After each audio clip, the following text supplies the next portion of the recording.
Baahubali fame Prabhas combination లో రాబోతున్న spirit సినిమాతో వార్తలు నిలిచిన నటి తృప్తి దిమ్రి. యానిమల్ సినిమాతో దేశవ్యాప్తంగా సంచలనం సృష్టించిన ఈ బాలీవుడ్ భామ ప్రస్తుత వరుస ఆఫర్లతో బాక్సాఫీస్ వద్ద తన హవా కొనసాగిస్తోంది. సందీప్ రెడ్డి వంగ దర్శకత్వంలో తెరకెక్కుతున్న స్పిరిట్ లో కథానాయికగా నటిస్తూ దక్షిణాది ప్రేక్షకులకు మరింత దగ్గరవుతున్నారు.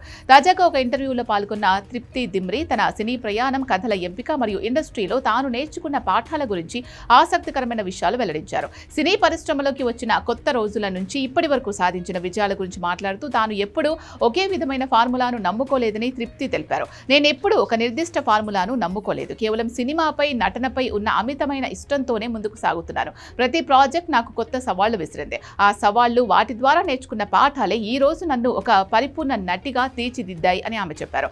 యానిమల్ వంటి భారీ విజయం తర్వాత తనకొచ్చే కథల స్వరూపం పూర్తిగా మారిపోయిందని ఆమె అంగీకరించారు. ప్రస్తుతం చాలా మంది దర్శకులు విభిన్నమైన కొత్త తరహా కథలతో తనను సంప్రదిస్తూ ఉండడం చాలా ఆనందంగా ఉందని చెప్పారు. కథ ఎంత పెద్దదైనా, ఎంతో మంది పెద్ద దర్శకులు వచ్చి చెప్పినా రోజు చివరికి తనకు ఆ కథతో మరియు తాను పోషించే పాత్రతో కనెక్షన్ కుదరడం అత్యంత ముఖ్యం అని ఆమె నొక్కి చెప్పారు. మొదటి నుంచి తనలో మారని ఏకైక విషయం ఇదేనని, కథతో కనెక్ట్ అవ్వడమే తన ప్రాథమిక సూత్రమని స్పష్టం చేశారు. ప్రేక్షకులు తనపై ఉంచిన ప్రేమాభిమానాలు, నమ్మకమే ప్రతిరోజు సెట్స్ పైకి వెళ్లి ఉత్తమంగా పనిచేసేలా తనకు ప్రేరణనిస్తుందని తెలిపారు. సందీప్ రెడ్డి వంగ, స్పిరిట్ తో పాటు పలు క్రేజీ ప్రాజెక్టులతో బిజీగా ఉన్న తృప్తి దిమ్రి పరిశ్రమలో తనకంటూ ఒక ప్రత్యేకమైన గుర్తింపుని ఏర్పరచుకుంటున్నారు. గ్లామర్ పాత్రలకే పరిమితం కాకుండా నటనకు ప్రాధాన్యమున్న పాత్రలు ఎంచుకుంటూ బాక్సాఫీస్ వద్ద దూసుకుపోతున్నారు.